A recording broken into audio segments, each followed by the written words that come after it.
This is hard. This is hard. Altitude sickness is no joke, y'all.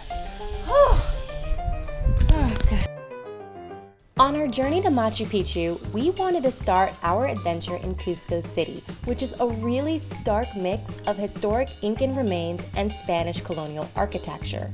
It ended up being a really awesome way to get introduced to Peruvian culture and history.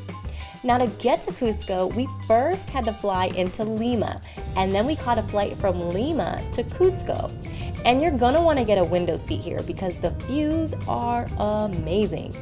After getting off the plane, we hopped into a cab to head over to our hotel.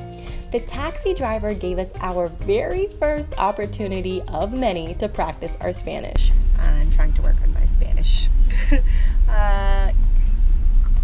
¿Qué o cuál es tu lugares favorito en Cusco?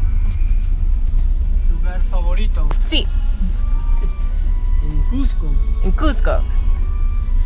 Okay, so obviously my Spanish was a little rusty, but the locals in Peru usually understood what we were trying to say, and they always appreciated that we at least put in an effort to speak their language. It's gonna be good. The ride to the hotel was very scenic.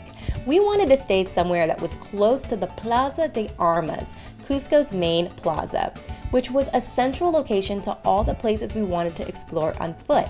So we picked the Palacio Manco Capac, a hotel that was only like a 10 to 15 minute walk away from the plaza. Hey guys, just checked into my hotel at the Palacio Manco Capac, and they brought us some Peruvian tea, so cheers. But no less than half an hour after arriving, I got hit with the infamous Peruvian altitude sickness. So the altitude here in Cusco is super high, so the hotel gave me an oxygen mask to help prevent me from getting too dizzy. Whew. Right after that incident, I learned how to prevent and cure altitude sickness, which was to simply drink a COCA tea every day.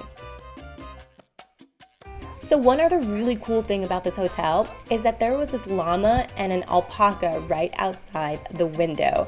They even let us feed them. Apparently, they really love flowers. It's like, oh wait, no flowers. No more flowers. I want the stem. After settling in, we headed out to get something to eat.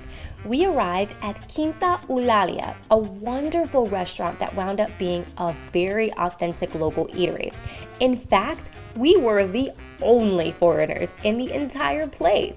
While my friends decided to partake in some meat dishes, I challenged myself to go vegetarian this entire trip, and Peru was such a great place to do so.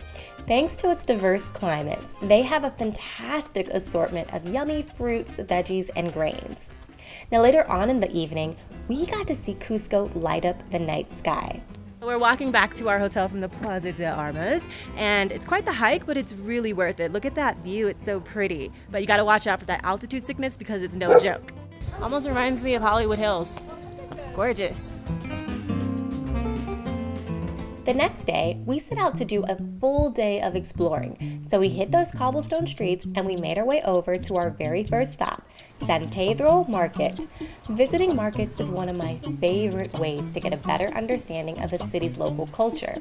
We mostly saw Peruvians there, so it gave us like a really authentic look into how people interact with one another and the kinds of things they like to shop for. I sat down and ordered some freshly squeezed juice and practiced my Spanish on two very friendly Peruvian sisters. And these are our friends that we met. Cheers. Cheers. Salud. Salud. Salud. Jugos frescas.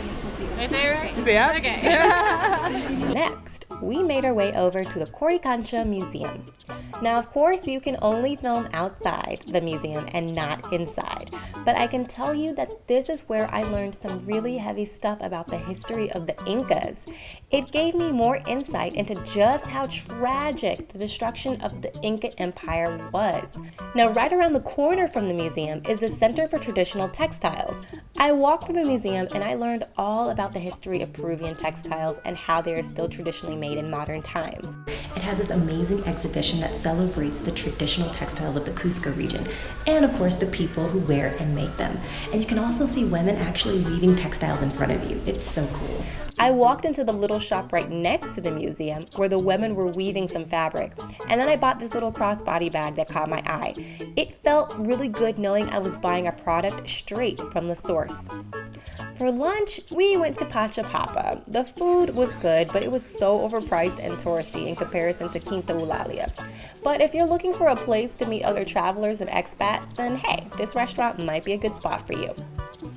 Our last museum stop for the day was Museo Inca. Now overall, I'm so happy we went to these museums before exploring some of the archaeological sites further down the line in our journey, because it gave us some context into what we were seeing, and you'll see those hot spots we visited in the next couple of videos. After leaving the museum, we went our separate ways and I set off to do some solo exploring. I walked around and I took some time to appreciate just how amazing the city was. Everywhere I walked, every alleyway I ducked into, every cobblestone path I took, there was always something beautiful to just stop and admire. I ended my evening by ducking into the first restaurant I saw that caught my eye for dinner. So I just ducked into the cutest little restaurant called the QUSIKUY Restaurante, and I had the entire place to myself. And I ordered a Peruvian pisco sour, so good.